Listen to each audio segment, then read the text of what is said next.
Now let's talk about a food that needs no introduction, yet honestly, it deserves one. I'm talking about chocolate.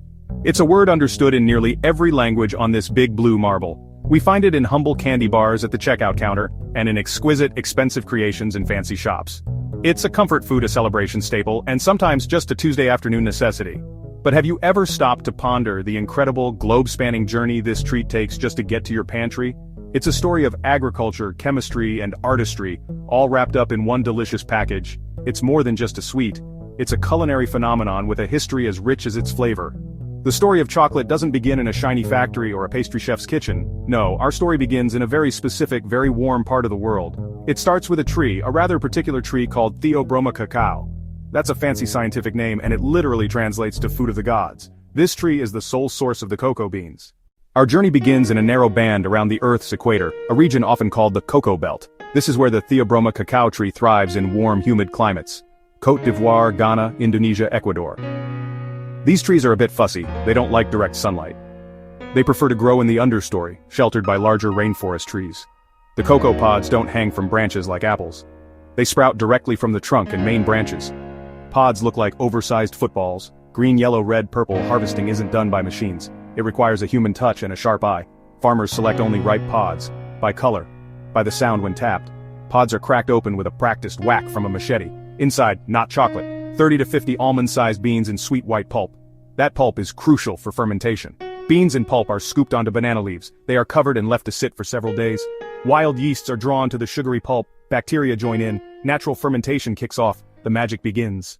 After the beans have been fermented and then carefully dried under the sun or with special dryers, they are packed into large jute sacks for their next big trip. This is often a long sea voyage from the farms in the Cocoa Belt to factories in Europe, North America, Asia.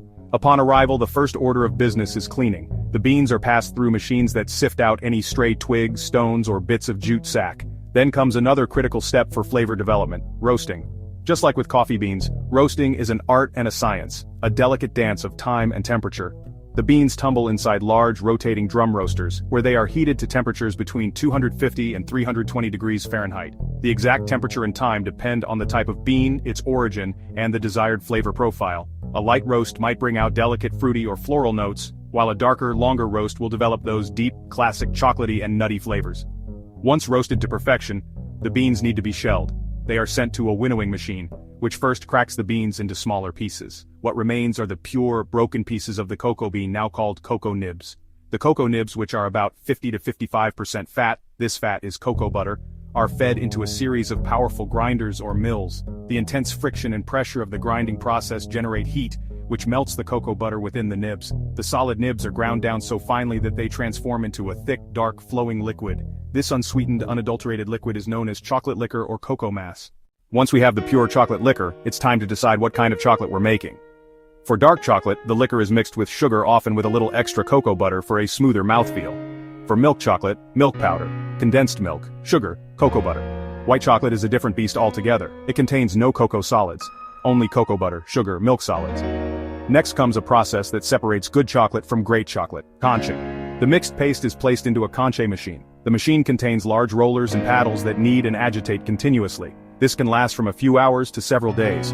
Conching does three important things. It grinds particles until they're undetectable, creating a silky smooth texture. It distributes cocoa butter evenly, and through heat and aeration, it evaporates harsh acidic notes, mellowing the flavor. Now we have smooth liquid chocolate, but we can't pour it into molds yet. It must be tempered. Tempering precisely heats and cools chocolate to specific temperatures. It's about the molecular structure of cocoa butter. Cocoa butter can crystallize in 6 ways, but only the beta V crystal gives the best results. Glossy shine, firm texture, a satisfying snap. Without tempering, cocoa butter crystallizes improperly, leaving a dull, crumbly, or streaky bar that melts too easily. Finally, perfectly tempered chocolate goes into molds.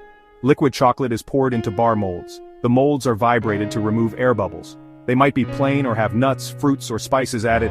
Molds go through a cooling tunnel to set the beta V crystal structure. Once hardened, bars are popped from molds, inspected and wrapped in foil and paper, ready to reach your hands. So, what separates a $1 candy bar from a $15 bar of fine chocolate? The answer lies in the quality and care taken at every single step we've discussed. It starts with the beans themselves. There are 3 main varieties of cocoa beans. Forastero is the most common, a hardy and high-yielding bean that makes up about 80% of the world's chocolate.